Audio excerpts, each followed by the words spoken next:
Once the toast of the Premier League, in recent years, Manchester United have fallen far below the standards set during the glory days of Sir Alex Ferguson. With a new manager and new co-owner, can this ignite a new era of success at Old Trafford?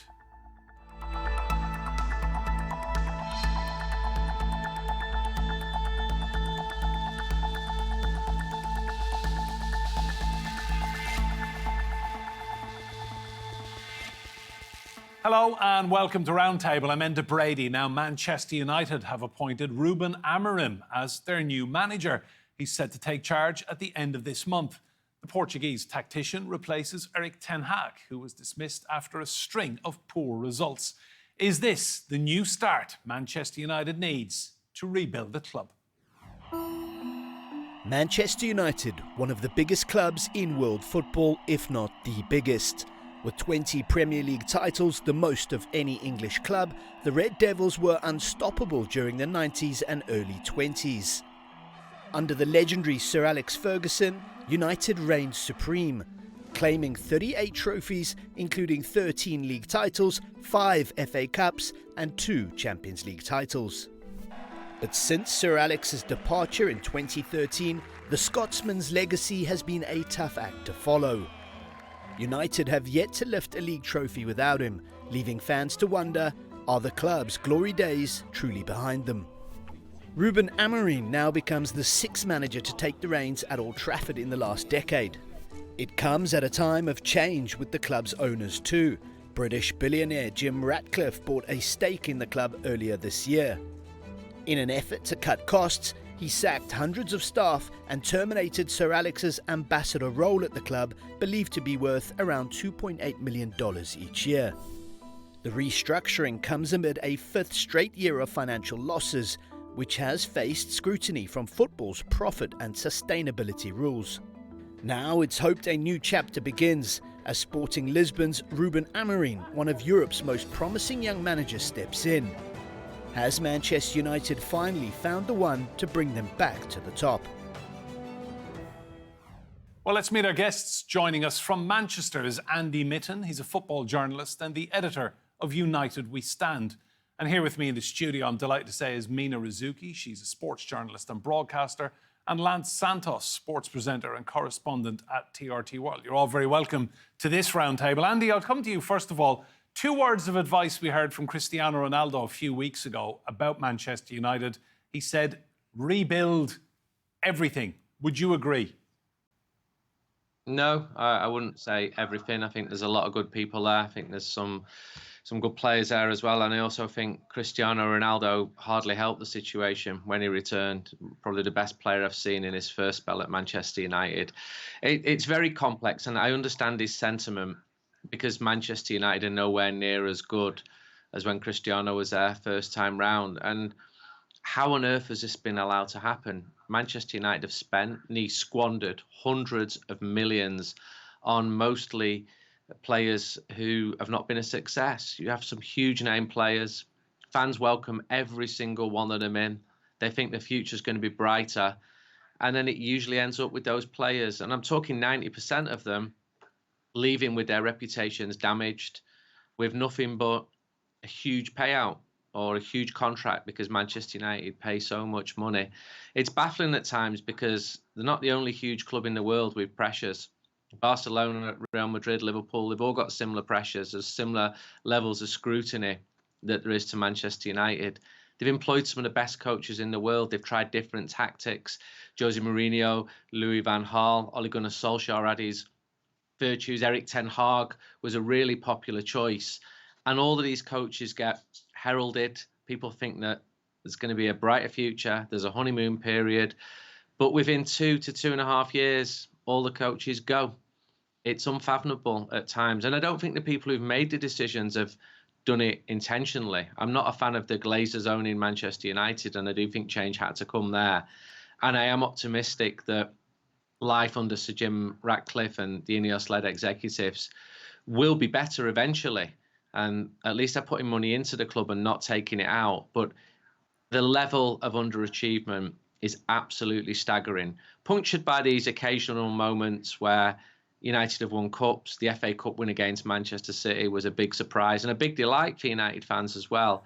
But the team have regressed to the 1980s. They're a cup side, absolutely miles away from challenging for the Premier League title. There hasn't been a single title challenge since Sir Alex Ferguson left in 2013. Mina, I'll come to you. This culture of underachievement, as Andy just beautifully put it, I mean, for Manchester United to be in the bottom half of the table consistently now, title chances pretty much gone in November already. I mean, this is pretty bad for a club of this size. Absolutely, as was the decision to stick with Ten Hag, only to then let go of him after what, 10 weeks of the season. And I think when you consider the fact that had they let him go in the summer, the amount that they've spent, I mean, 250 redundancies in order to save some money, only to then pour it into, obviously, the sacking of Ten Hag and his staff, and then pay the buyout clause of Ruben and Amorim, who is set to come in. When you consider all of that and the money being spent, you're thinking, have the decisions been made the correct ones? You've stuck with a certain coach who you have supported with the transfer market that you spent 200 million on. And then you wonder about these players and how will they adapt to the new tactics and what is a coach who has a very specific style of play and an identity. And I'm not entirely sure that the squad that they have is really suited to him. But we have to believe that we have to be positive that he can and will be able to adapt, that they do see a vision. We have to give Sir Jim Ratcliffe that chance to really show us that he can do something special with the people that he has hired for their roles. Omar Barada, you just imagine that this will get better. But yes, at this stage, you can say that it's already a write-off because we have to wait until the new coach comes in. We have to make do with the losses that they've already suffered in Europe and in the league. Let's hope for better days. Lance, give us your assessment of Ruben Amorim. What are Manchester United getting with this guy? Well, and the Manchester United fans are right to be optimistic about Amorim. He's seen and regarded in Europe as one of the hottest young prospects. He's just 39. He went to Sporting and he's broken that duopoly of Porto and Benfica for the first time in 19 years, right? So that is pretty special in itself for a young manager. Some have dubbed him as sort of a Jose Mourinho 2.0, given the way he's so charismatic with the press. He speaks so well in press conferences, doesn't he? He's a very likable kind of manager. Will he come in and do the job at Manchester United? That's the big question, obviously. Is it too big a job for him? And Amorim is still young. So there's, as I said, right to be optimistic, of course. It feels that Manchester United have finally invested in something, a bit of a project. You know, Amorim was wanted by Manchester City, well, talked to by Manchester City, as to Liverpool. He did go for a West Ham job and failed in his interview. He is young, of course, and bigger names than him have come and been swallowed up by the Manchester United mediocrity machine, basically. You talk about Louis van Gaal, Jose Mourinho, David Moyes, all much bigger names than Amorim. Is he going to be allowed to bring in the players he wants? Is he going to be able to hit the ground running? Because he's joining mid-season, it's much tougher than having a pre-season with his players. But I would say for now that Manchester United fans are right to be excited by Amorim. On that note, Andy, are you excited? I think he is one of the best young coaches in Europe. And I've spoken to people who know him, who've worked with him, who work at a very high level in football. And 90% of the feedback I've had is very positive. But it's not just about Ruben Amorim, who, as he said, turned Sporting around, made them winners again, broke that duopoly with Porto and Benfica. Now, Erik Ten Hag was really highly rated as well. Jose Mourinho was seen as one of the best two managers in the world, and they all faltered at Old Trafford. I think it's an incredibly hard job for any one individual because of the pressures, because of the demands, because of the scrutiny, because of an extremely complex dressing room where you've got multiple nationalities, you've got lots of egos in there, and you've got a situation where because the team are not doing well, you have players who think they know best. It's a very difficult dressing room to manage. You know, there's big dressing rooms in world football as well, but they tend to be clubs where the team are doing far, far better. Amorim will get support from fans, financially from the club. He'll get patience as well. United fans, especially those at the matches, have been very supportive of every single manager. They would all say that. Erik ten Hag said as much this week. But he's up against serious opposition. You've got state-owned clubs. You've got a really good Liverpool team. You've got Chelsea, who, as we saw at Old Trafford, look like they're on the way up as well. Arsenal are in a good moment too. But it's not just about the top clubs. Every Premier League club now has got money. They can compete for real top talents. We saw at the weekend Bournemouth with an exceptionally good manager, exceptionally good sports director. They beat Manchester City, and that's a club whose average crowds are 10,000. At some point, Manchester United will get it right again. It's almost too big a club to fail, but it's failing this season. Not just in the Premier League, where United have won one in a 13th and 14th, but in European competition, Manchester United have won 1 in 11. I can't actually believe I'm saying this, because given all the players there, and there's still a lot of very talented players there, and those 11 games, they weren't against the top teams. I think only Bayern Munich would be considered a top team.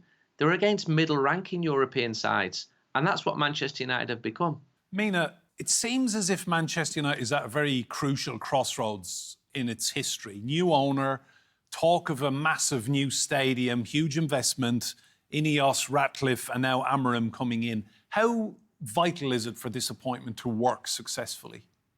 I would say at this point, when you've gone through so many managers, when you've brought on the big names and you've brought on coaches like Ten Hag, who had a stellar reputation and one that, you know, if you supported him, perhaps he would come through for you. I think this time around, you have to get it right. And what I do agree with Andy is there is a lot of support, which is a good thing.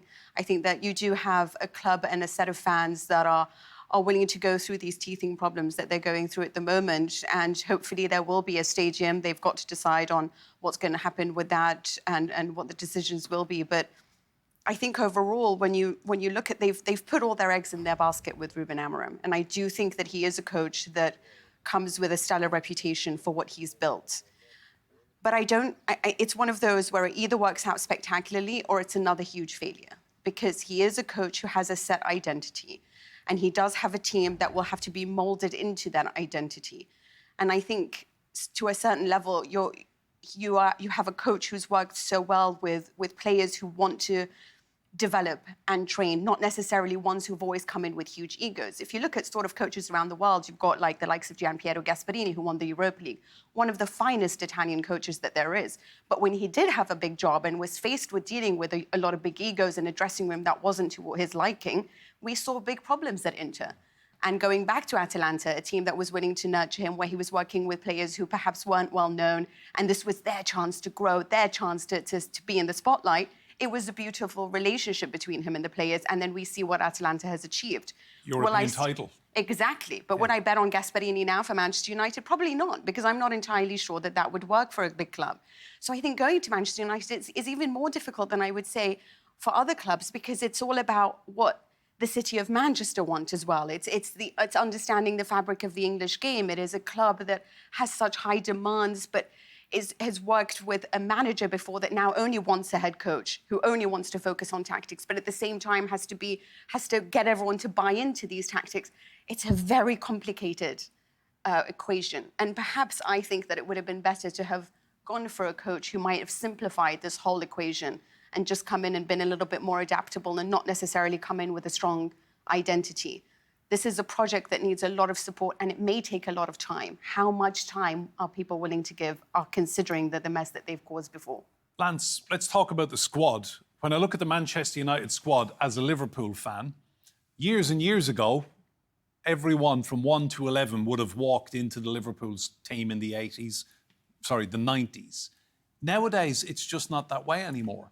And their best player recently, you get guys like Johnny Evans getting man of the match.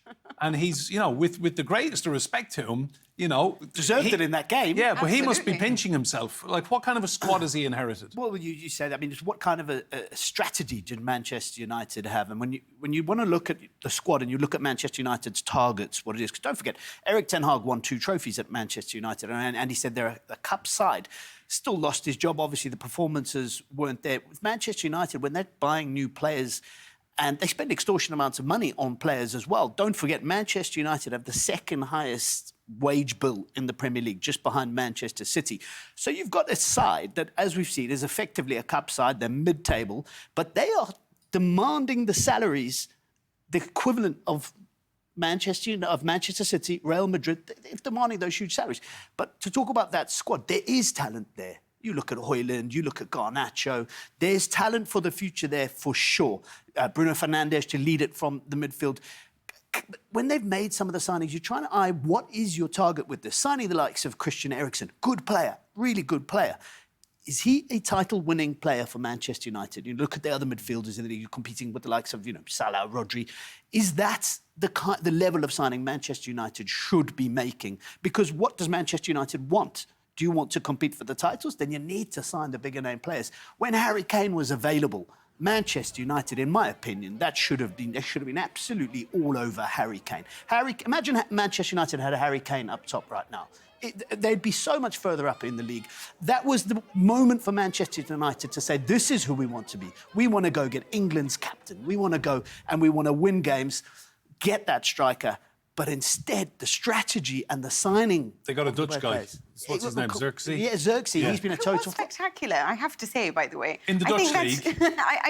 In Bologna with Thiago Motta, he was a fantastic player. And I think that questions have to be asked on how many of these players like Casemiro, like Rzouki, arrive and don't necessarily show us the best of themselves, including Rafael Varane, who was a World Cup winner, Champions League multiple winner, comes in, good player, but nothing like the levels we expect. So, Andy, what goes wrong when these guys, they're banging in the goals and they're performing at a high level? They come to Manchester United and it just hasn't been working out. I mean, I've known you a long time. You travel all over Europe watching your beloved Manchester United. Who in the squad do you think should be very worried now with this new guy coming in? A lot of them. How many of those players would get into Liverpool or Manchester City's team?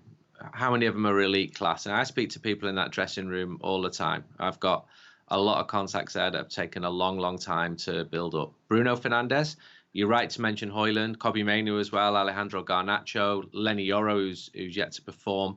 He's seen as a genuine talent for the future, but they're not playing in a vintage Manchester United team.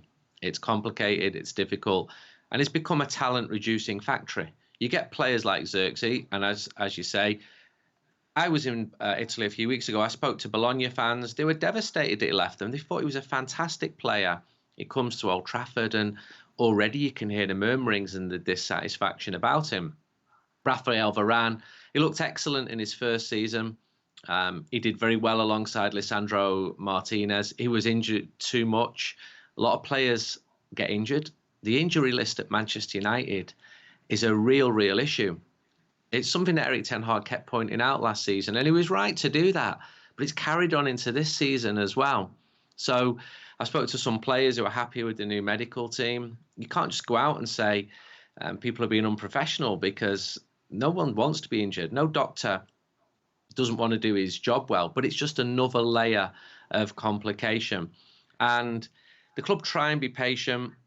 The football stricture has been muddled in the past. If you look at Cristiano coming back, yes, he was a great footballer at the time. Yes, 99% of Man United fans celebrated him coming back. But I remember chats I had that day to people inside the dressing room, and they put their heads in their hands and said, we're going to rip up everything we have planned to do this season now. It was almost as if the signing was thrust on him, because commercially it would be good for business. So I think under Ineos you're going to see football first. And at times, Manchester United have been commerce first and been very successful at that. The stadium needs doing. The training ground needs doing. I've been writing about these subjects for 20 years. And at some point, Manchester United will roar back. But it took 26 years for the club to win the league until that success under Ferguson in 1993. It's going to take a huge personality, extremely strong leadership. Erik ten Hag was a disciplinarian. He was a strong leader. But after 6 months, it looked really good for him. And then the cracks start to come in. And then the descent, and then the leaks, and it all starts to unravel. And it's a repeating pattern. Mina, just talk to me about the ownership structure. I'm fascinated by Jim Ratcliffe. I've interviewed him a couple of times. I've met him. He's a driven man, and I get the impression he's someone who has never failed in his life and that kind of drive to succeed. What's going to happen if this doesn't work out? I mean, at what point will he just kind of throw his hands up and think, right, move on? I think it will take a while before he does that. I think that if you are driven to succeed and you accept that failure is part of that, you have to fail until you find the right formula to win.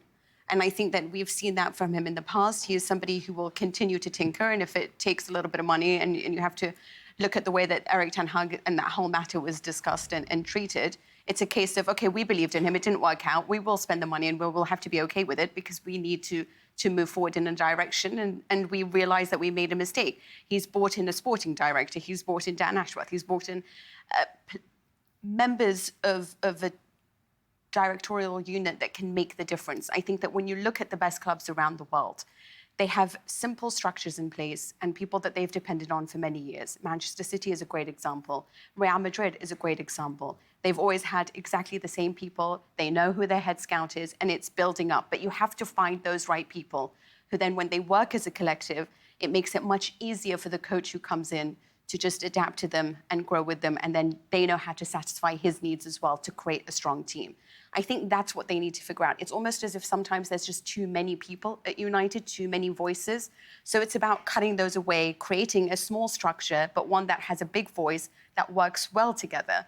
And I think they'll get there, but that does take a long time. And when it is established, the winning streak is also a long time.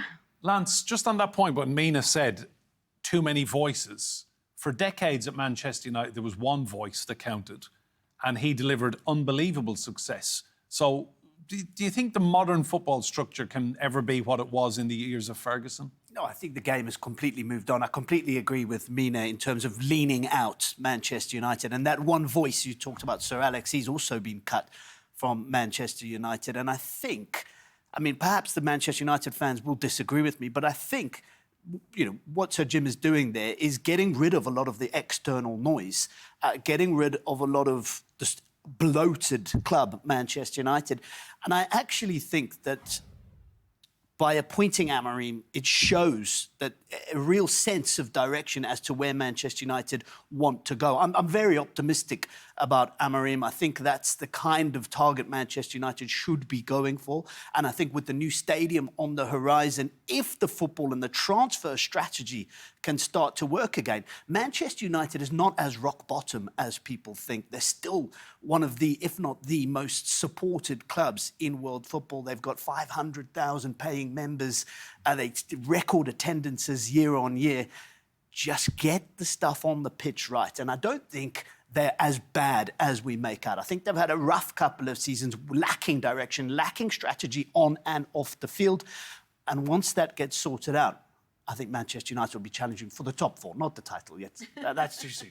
Andy, just give us your impression, Andy. You travel the world with United, you know, sitting in, 13th position as we speak in the English Premier League. What does that do to the global standing of the club, or do the international fan base even care? It's still huge. Demand for tickets is as high as it has ever been. That's why we're seeing talk of a 100,000 capacity stadium.